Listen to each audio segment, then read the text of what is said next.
Hello, ladies and gentlemen, boys and girls, people of all ages. I'm alone in Finland.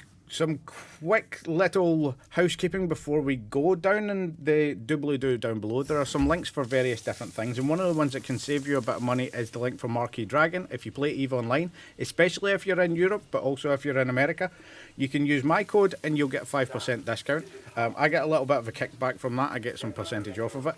But if you are in Europe specifically, because of the difference between dollars and pounds, you will actually save money over using CCP for your codes, plex, time, etc., all of that jazz. So it's something to do with the exchange rate. For me, it knocks about 5%. It knocks about, I think it's like 10% off of the actual cost of stuff in general. So I want to put that at the beginning because I know a lot of you don't get to the videos. All of the links are down below, or if you just go to Marquee Dragon and you can put in the code Alone in Finland. So with that being said, today's video is a little bit different. It's not about gaming, but I do think it might be relevant for anybody. Well, for anybody, to be perfectly honest. This has come up a couple of times in my life, as you've sort of seen from the title. It's to do with rehabilitation and rehabilitation courses. And I have just had the displeasure of attending one of these for my kids, basically. And I want to sort of go through what's going on with them, the outside perspective, the inside perspective, and the sort of business that's around about these, because it is quite exploitative and it is a serious problem. So with that being said, let's start with a bit of my history. There may well be hope for humanity. Many moons ago, I was assaulted. I was jumped in a town. There was 3 guys, and I managed to do a couple of very smart things very quickly. The first one was I managed to move myself under a camera. Just one of the observation cameras on the street. If you don't know, Britain is covered in cameras. So if you get into a fight where you've been attacked, get yourself under one of the CCTV cameras. It provides a bit of extra evidence for what's going on. But I managed to do this, and then the 3 attackers who were going to town on us, I eventually got to the point where I retaliated. And not to go into too much detail, multiple people went to the hospital, including myself. And at the end of it, although I had been defending myself, I was still given the opportunity / threatened to go to a rehabilitation course for anger because I had been attacked and I had done better than they would expect. And this was my first sort of interaction with mental health care of any type in my entire life. And it did not go well. I was particularly angry. I was particularly angry at the fact that I had been singled out for defending myself. Regardless of whether I went very far in fixing that situation, I was still particularly angry about the entire situation. And the person who was there, who was sort of the counsellor or shrink, however you want to put that sort of type of person that is trying to deal with mental health things, they were of no help whatsoever. In fact, they actually made me very angry for a long time. They were very judgmental in the way that they spoke. They wanted to talk as opposed to listen, which is never a good thing. And this tainted my entire opinion of this sort of care ever since. More recently, a few years ago, I went through something similar, not in the assault case, but having to going down to a counsellor and talking to somebody, and I actually got somebody who understood, who it was to do with ADHD at that point, and this person listened to what was going on. They were actually ADHD themselves, so there was a conversation going on, and it was very good and very helpful. So if you are that type of person that has been put off of it, I would say try another person, because there are some bad eggs out there. However, one of the things that came up in this is that I got to deal with a private rehabilitation company. Now, a quick thing when you're talking about public versus private. When I say public, I know that this can have different definitions in different places. I mean something that's run by the government or your local council or something like that, as opposed to a private corporation that is doing it for profit. And that's the kicker. The first primary thing is, if you are in a private corporation, regardless of whether they've been hired by your healthcare provider or something like this, they are a corporation. Their first motive is profit. They do not exist without profit. Now, I am aware that people in the US, that's kind of common practice because that is your entire sort of medical healthcare system. And I am very privileged that I come from the UK where we have the NHS. And on top of that, for those of you that don't know, there are several different NHSs within Britain, and the Scottish one is far better. There is more money in it, and this isn't I know I am Scottish, but this isn't an objective, isn't a subjective opinion. I've been in the healthcare systems in England, in Wales, in Scotland, and they are phenomenally better in both waiting times, treatment, the ability of the doctors, the referential to specialists and things like this. In my opinion, the worst one is actually the Welsh one by quite some way. And part of that is because they don't have many specialists and they have to refer you to English specialists, so you get put to the back of the line straight away, because if you're not from that healthcare area, they will throw you at the back of the queue. So I've sort of had a bit of incoming and outcome with these things. Now, more recently, the course that I've just been on for the last week or so was what they call rehabilitation and adaptation training. Now, it was a course for one of my kids, and the entire point of it was sort of, okay, you've got ADHD, we'll bring all the families out there, we'll give you some information, we'll talk through any issues and problems and things like this, and it's support that they offer to all families with ADHD in Finland. They don't exactly advertise this support, but after my experience, that's not a bad thing. And we went out there were several families, and we all got to experience this.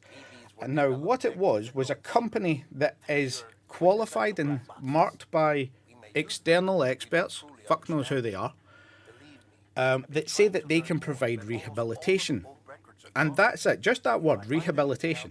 Now, if you are somebody with ADHD, there is no rehabilitation, because like the definition of rehabilitation is the process of returning to a healthier, good way of life. If you're ADHD, you were born that way. You don't get it from head trauma, in spite of what some fuckwit doctors will say.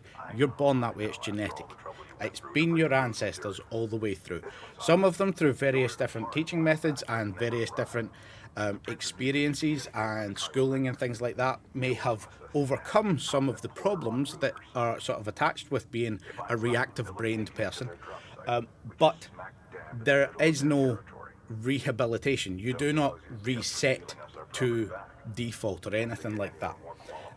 But what happened in this course is we had several group leaders who would do various different activities, and the vast majority of it was what I would refer to as filler activities. These are little games that you play with kids at an activity centre when you don't quite know what's going on and you're just trying to keep the kids occupied in between the actual things happening. And the course of this, well, the structure of this course meant that filler games were actually some of their primary teaching methods, except there was no teaching, there was no review process afterwards, there was no what have you learned. The way that I'm talking about this, bear in mind that my previous job, I used to be an outdoor activity instructor, and I used to work in a place that focused on education specifically. So there would always be these review processes. We worked with a lot of special needs as well as neurotypical people. There was all sorts of age groups coming in. So I've come in from a bit of an expert point of looking at what these people are doing, and I'm sat here going, what the fuck? There is nothing. On top of that, they would bring in a couple of experts, and I shit you not, this genuinely happened. At one point, an expert was brought in on camera to a group of adults, all of the parents, and the kids were sort of sent off to do some time-wasting activity.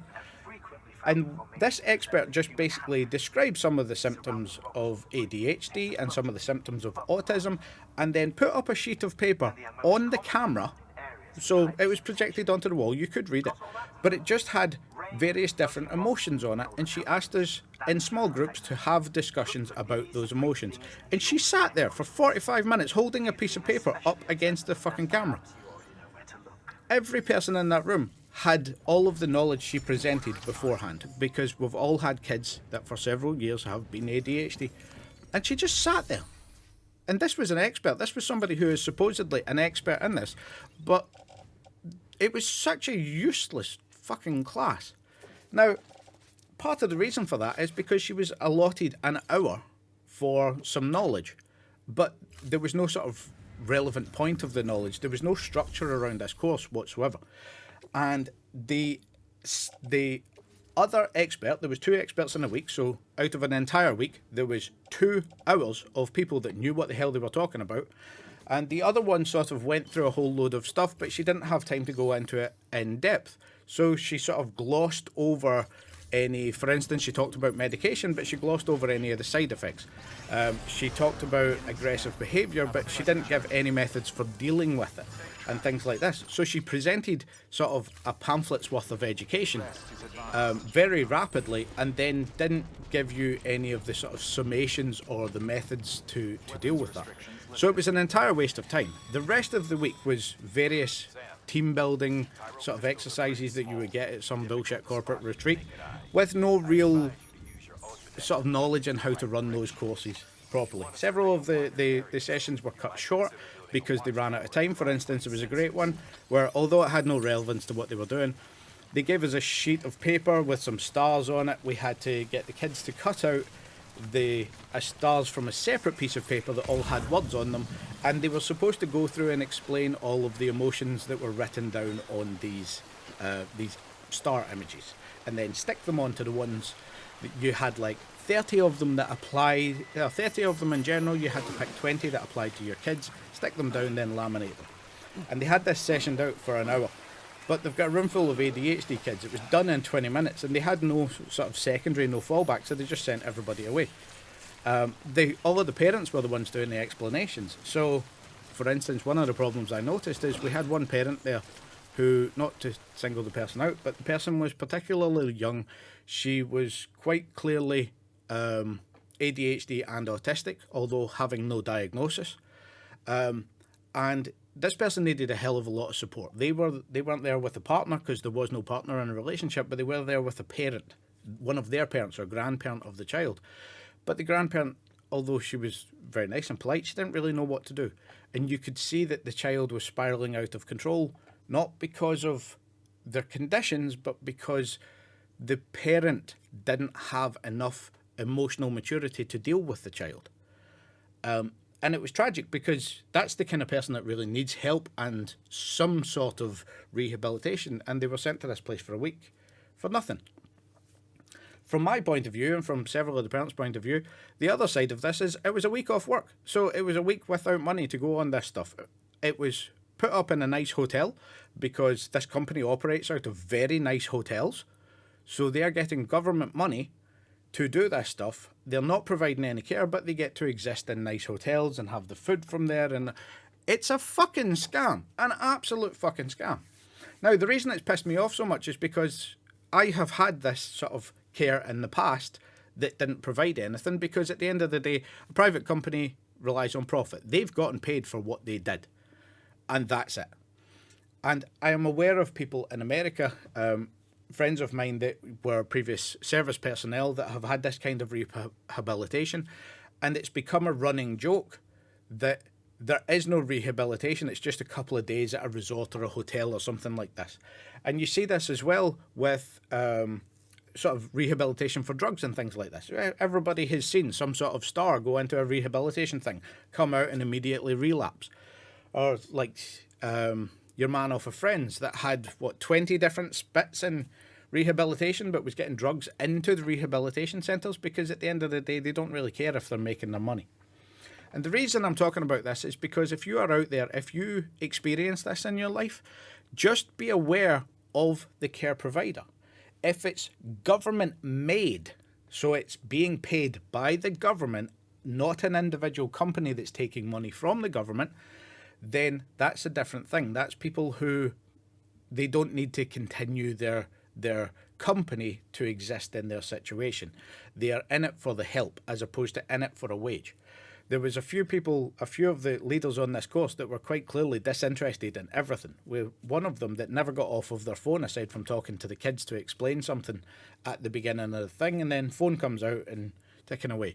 By the way, if you are somebody who is going to work with kids or things like that, the first thing you do and this is training I've seen in various different places, including myself, the first thing you do is you buy a wristwatch because you might need to keep times of your courses. So you don't want to be looking at your phone for the time because that looks like you're checking your messages. You want to be looking at your watch, which shows that you're checking the time of something, the timings of the sessions, when they need to move to the next one, as opposed to constantly looking at your phone every 5 minutes that looks like you're checking messages. Now, the particular person I'm talking about, we saw her phone, she was playing games on it. Of the most useless person you've ever seen. If you're stood behind somebody that is actively playing their phone when they're supposed to be supervising a whole load of kids, it's easy to see, and it sort of shows the quality in the staff and the quality in the organisation. Where I used to work wasn't a particularly good place. I would have referred to it as a McDonald's of the industry. Everything was cookie cut, everything was sort of overly safe because they couldn't trust their staff to be competent. So they put in extra safety, for instance, using chest harnesses on every single child as opposed to the children that need them when climbing. Normally you would use just a waist harness unless they don't have defined hips. If they're too fat or too thin, they might not have defined hips. The harness won't grab properly, you slap a chest harness on them. They would use full body harnesses instead of that, which are problematic in themselves because of the way that they grab children, especially smaller ones, for descending back down the wall. It makes them slip and slam into the wall. It's not a bad thing, but it's not a great thing either. It's a protection against an instructor that doesn't know what they're doing. So I've seen a lot of this week. And I wanted to talk about it because I think with statistics that are coming out these days, a lot of people in their lifetime sort of experience mental health issues and things like this. And for me, there has been a sort of mixture of stuff with both having an ADHD diagnosis, having a suspected autism thing that's ongoing, having post-traumatic stress disorder, which then turned into complex post-traumatic stress disorder, and a relative with the same, or with just the post-traumatic stress. Then having children that are spectrumed, that's the best way to put it, because there's multiple things that could be going on there. And this being a more and more common thing. One of the things that you will hear is that 5% of people have ADHD. That's fucking horseshit. That is exactly what the tests say, but not everybody's being tested, and nobody who is dealing with their ADHD, who is living with their ADHD and doesn't have a problem because their life works in that manner, none of them are getting tested because they don't see a problem. If your life is working, you don't see an issue. So it's only the people who are having an issue that are getting tested, and of them we have this sort of 5% of the population. My personal thought is that in Scotland you're going to see it as high as 25%. My old school class has 6 members out of 6 members that were diagnosed already, and a couple more that are going through diagnosis. The idea being, historically ADHD is something that is you're a hunter-gatherer, which is an older model of human mentally, and farming and sort of neurotypical came later. But hunter-gatherer has its uses, so it's maintained. And in my personal thing, this is just me, I wonder if the First and Second World Wars, with so many people dying, big populations being essentially culled by war, that people with reactive minds have higher survival chances. We see this in general, that the ADHD, especially in tribes that have been studied in Africa recently, that ADHD are they would have longer lives, they have better sort of social status and things like this because of it working well with a nomadic lifestyle. So my thought is that might be why there's a little bit more sort of ADHD in the world. I don't know, that's just my own theory. The hunter-gatherer theory is something that's been out there since the 80s and has been confirmed by sort of DNA analysis in more recent years. But again, a lot of this stuff just doesn't have the study behind it. So you are getting facts and figures that are out and incorrect. Or you are getting, for instance, one of the experts that put out a figure, I can't remember what they said, but what they said was out of date by about 15 years. It was accurate if you had read the most recent things in 2014, However, studies in 2015 disproved it. That you get an awful lot of this with not internalized. You have hyperactive, you have inattentive, that's the one.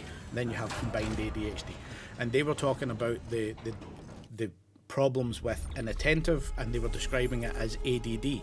ADD doesn't exist anymore. It is those symptoms are part of ADHD. We put them all together because not every child with ADHD is hyperactive. And it was known that it's not a separate condition. It is the same thing, just representing slightly differently. They also used to talk about how it was male and female ADHD. Women got ADD, men got ADHD. That's not true. It is true that predominantly more women present with inattentive, what used to be called ADD. However, that could also be bias in testing, because they are just not testing the men that are inattentive. They're just putting them down as shy and quiet and things like this.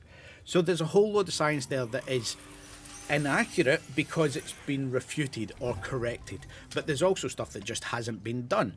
And in this case, it looks like the internet is actually getting a lot of things more accurate, because there's a lot of people that are coming out with theories that make sense, get more attention, more traction, and then studies go and confirm those theories. So this is where it's this weird sort of crowdsourced science about it.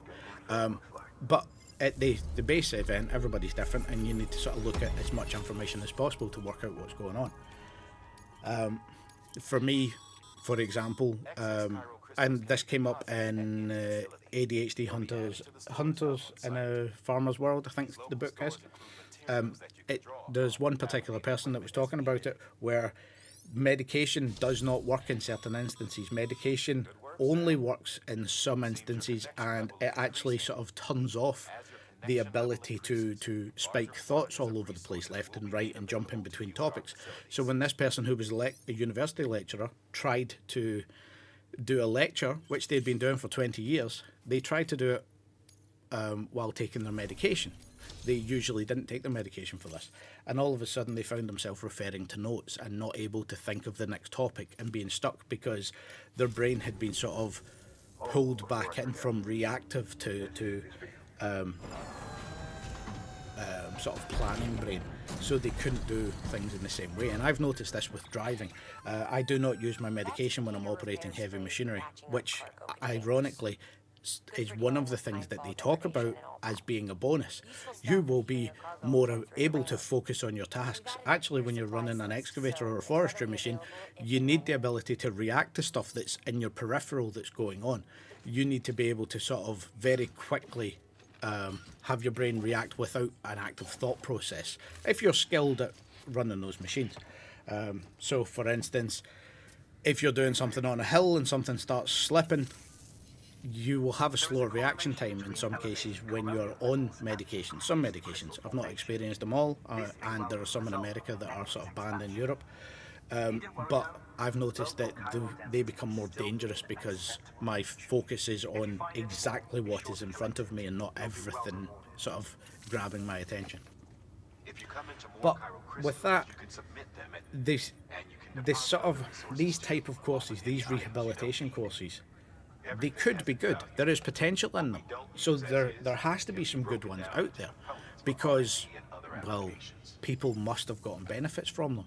But there are massive organisations around about them. This is a big business, and they don't really care. An organisation doesn't care about its workers. It doesn't care about its clients. It cares about profit, primarily.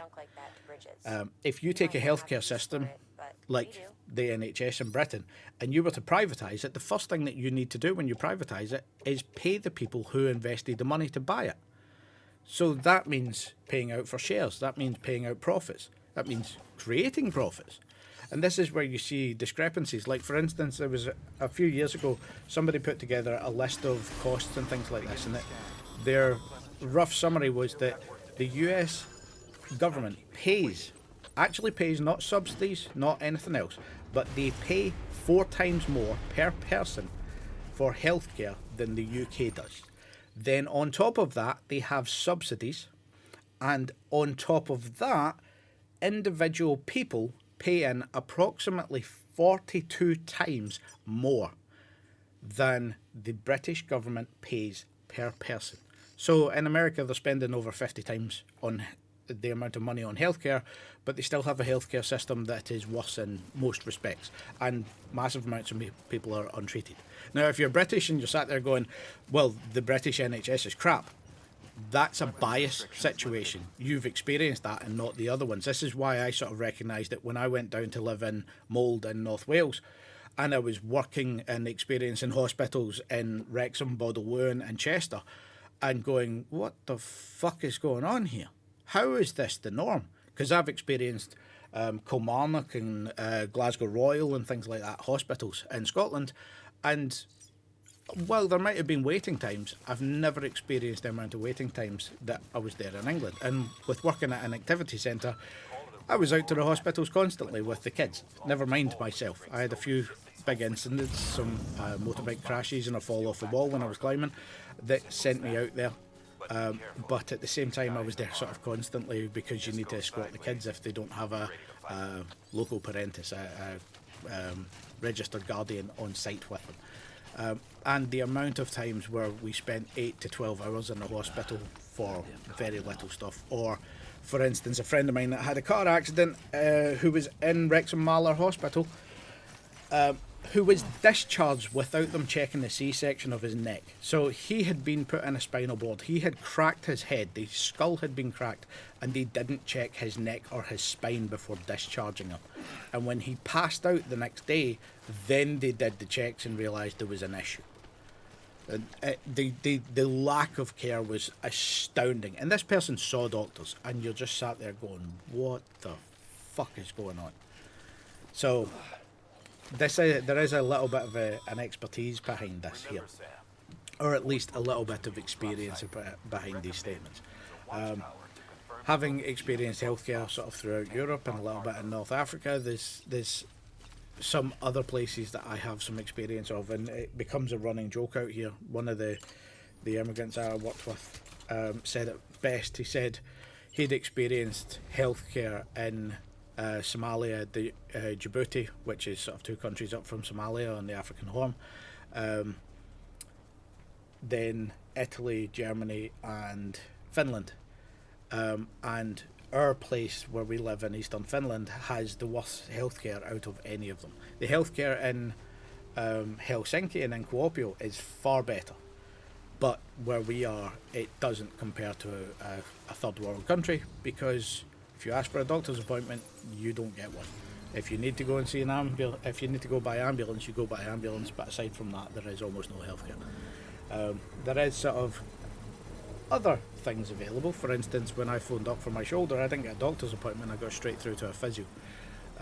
But there is sort of a lack in some shortages and things like this. But then things that are being done well are also not being checked on, they are not being regulated, and you get situations like this where several families, I don't even remember how many because there was 2 separate groups and I didn't really see the other group, but you are talking over 50 people were put up in a 4-star hotel for a week on the government's dime and got no benefit from it, none for any of us.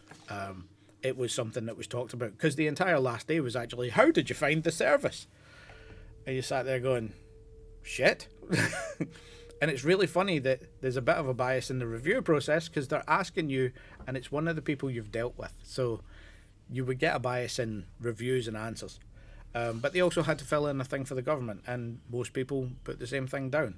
There was no course. It was useless. We were here, but we might as well not have been, because it was, as somebody put it, and I thought this was fantastic, they said it was 3 pamphlets about ADHD stretched out into a 3-day course, and then it took 5 days to go through that course because of how much time was sort of missing and things like this. So yeah, that's the bit of the stuff that's going on at the moment. That's one of my videos for today. I thought I'd put that out there. Just be careful, check your sources, make sure that you know what you're sort of going to, what their abilities are, and temper your hope, because honestly I thought for a lot more out of that. The kids enjoyed it because they got to play for an entire week, but it wasn't actually of any benefit, and they would have had the same enjoyment in school minus the big swimming pool. So it's interesting, and I think that it's something that people should be aware of in general, because Finland's got one of the best healthcare systems in the world by international ratings.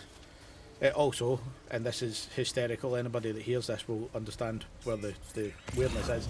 It is considered the happiest country in the world by population.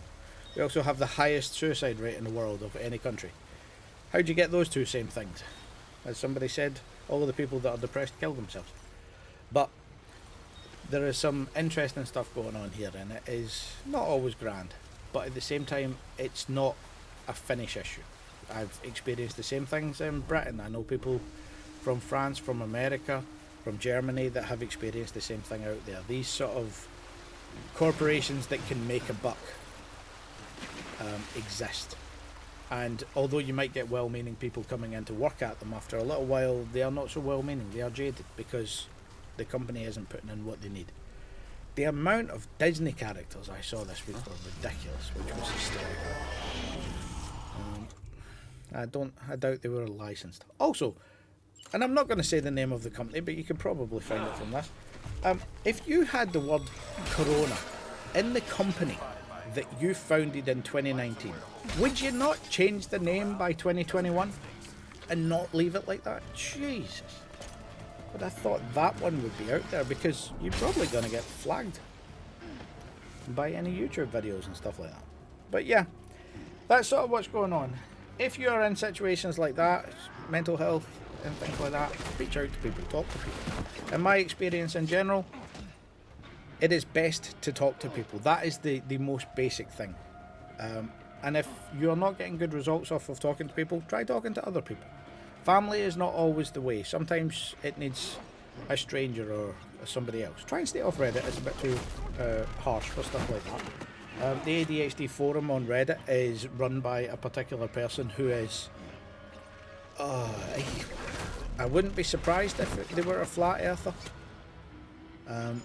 But it's been funny in the past where they have deleted comments from people, and you've seen people raging because it's stuff that is sort of tested and in books by experts, and they were deleting comments with any of it. So, but at the same time, there is a website called Additude, ADDITUTE.com, that is so full of sponsors for companies that are pretending to treat ADHD that it's just not effective. There is so much sort of misinformation there that's unreal. So verify your sources, try and talk to people that you can. If you have any mental health struggles and things like that in general, talk about them to people. Put them down in the comments below, talk to other people about them. You will always find friendly people. You might find the opposite, but you find a lot of friendly people, and it is very useful. So that's sort of what I wanted to put out there. I had a very bad experience in the past week, and it has also taken me away from gaming and stuff like this. But I wanted other people to sort of hopefully learn from the mistakes, and at least be aware of some of these things. It is not a great situation for a lot of people in the world at the moment, and Jesus, this has been a bit of an eye-opener. There was one particular kid there that was actually there with his foster parents. The child has been in foster care with the same family, but in foster care since they were 6 months old. And there is no sort of hope of the parents coming back on the scene. Not the first time I've seen this, but it's fucking heartbreaking. The kid was an awesome wee kid, truly fantastic. But everybody's got struggles. They're not always people's faults. And my sort of opinion and summation, there's a lot more people with a lot of bigger problems. It tends not to be their fault. It tends to be either situational or caused by other people. So try and help where you can. Reach out for help where you can. Remember, as somebody used to say, a friend of mine used to say,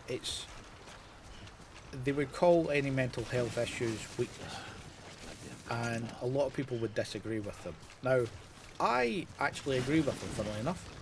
It is something that has gone a little bit weak, just in the same fashion as if you're struggling up a mountain with a loaded pack on your back, your legs will get weak. That's an expected thing, and it can take time and it can take help to get that injury better. But think of it as an injury. Something has put too much stress on a system and it's injured.